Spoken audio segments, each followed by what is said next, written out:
the ratio of the volume. This is a derivative of a regular type of question. They might give you the ratio of the volume, looking for the ratio of the lateral area.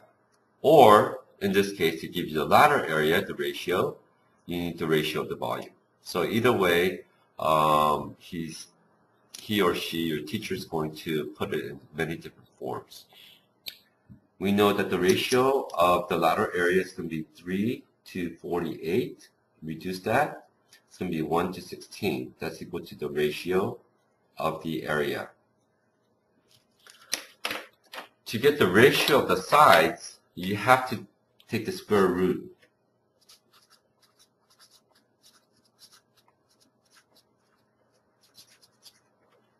So the square root of 1 over 16 is going to be 1 over 4. Square root of 1 is 1. Square root of 16 is 4. So that's the ratio of the sides. How do you get to, I'm going to use a different color marker this time. Let's use pink. How do you get to the ratio of their volume? Well, we cube it. And 1/4 cubed is going to be 1/4 times 1/4 times 1/4 is going to be 1 over 64. That would be the ratio of the volume. Again, they might give you the ratio of the volume. If to find the ratio of the sides, you have to cube root it first. To get the ratio of the sides, you have to get to the ratio of the sides first, and then you square it to get the ratio of the areas. Okay. So we're about 32 minutes has elapsed so far, so I'm going to start chapter tests. Chapter tests. I did a couple of these problems for you on page 385. Again, don't worry about the page number. We're trying to get to the gist of the information set. Number 1. Find the volume of a rectangular solid. I'm going to use different numbers here. Or did I use the same numbers? Let's use different numbers. The length is equal to 10. The width is equal to 5. And the height is equal to 6. And I want to find the volume. Okay, I'm going to read the question one more time. Find the volume of a rectangular solid with length 10, width 5, and height 6. Well, I'm going to draw it out for you. That's your face, front face. Bring it on back, and then straight down. And there it is. Length is 10, the width is 5, and the height is 6. I understand that if you go length times the width times the height will give you volume of a rectangular solid, but I would like to use the concept. So we're going to use it. You're going to try to get used to the formula and try to do it that way instead of doing the shortcut, which is length times width times the height. We know that the volume of a prism, how do you know this is a prism? We have a top here, base on the top, and a base on the bottom. You could have also used left and right because they have the same faces and they look the same, but I like to use the top and bottom just because. The volume of a prism is equal to area of the base times your height h. The volume of the prism becomes, area of the base is 10 times 5. That's the area of the base times your height, which is 6. Oh, do you notice that it comes out 10 times 5 times 6 again? It's the same as a length times width times the height. I'm going to go 5 times 6 is 30, times 10 is 300. Most teachers don't care about the units. I don't care about the units at this stage because I didn't write the units. Next problem. This is page 3, I believe.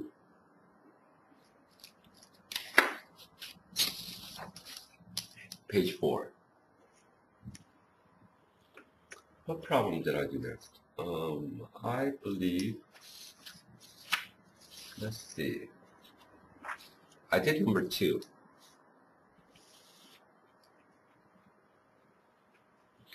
Find the total area of rectangular solid. So it's a rectangular solid. Again, I want to find the total area this time. Let's use the same numbers.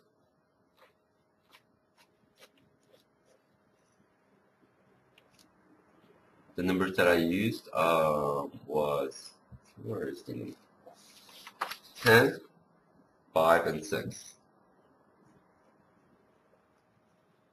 Length, width, and your height.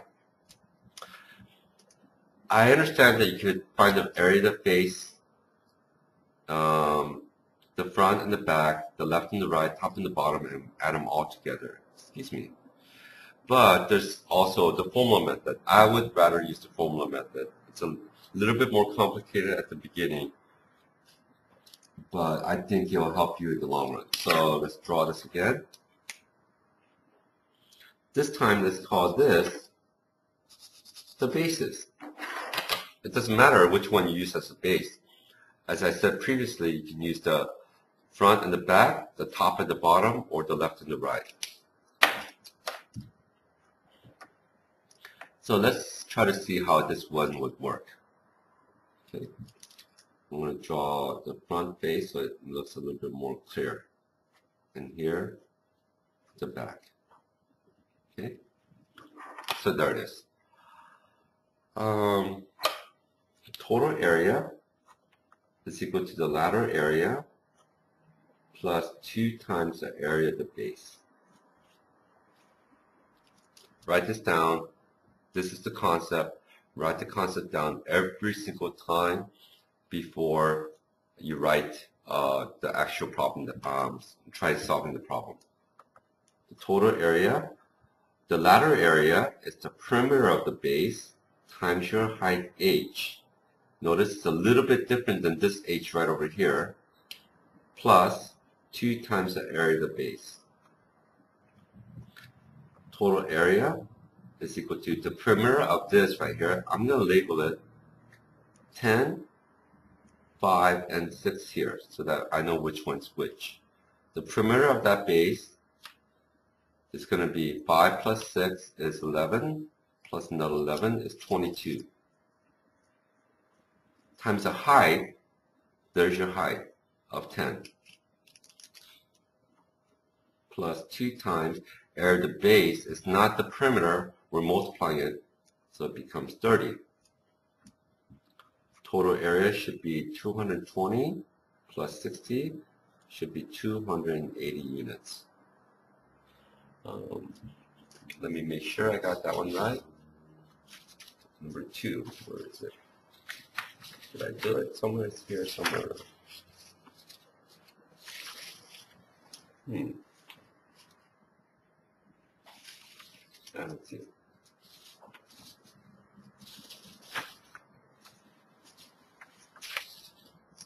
I don't see it, so we'll just go with it. There it is.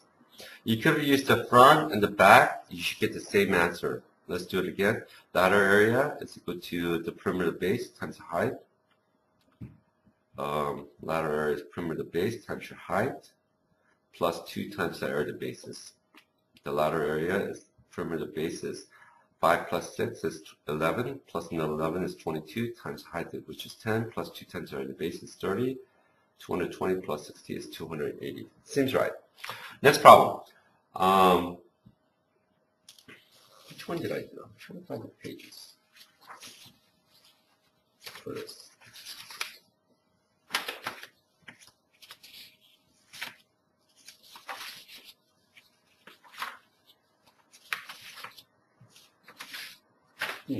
Can't find it.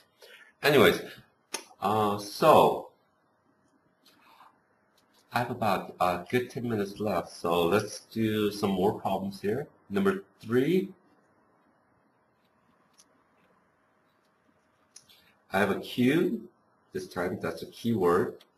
I'm going to use a different set of numbers. The volume is equal to 125 feet cubed, cubic feet. I want the total area this time.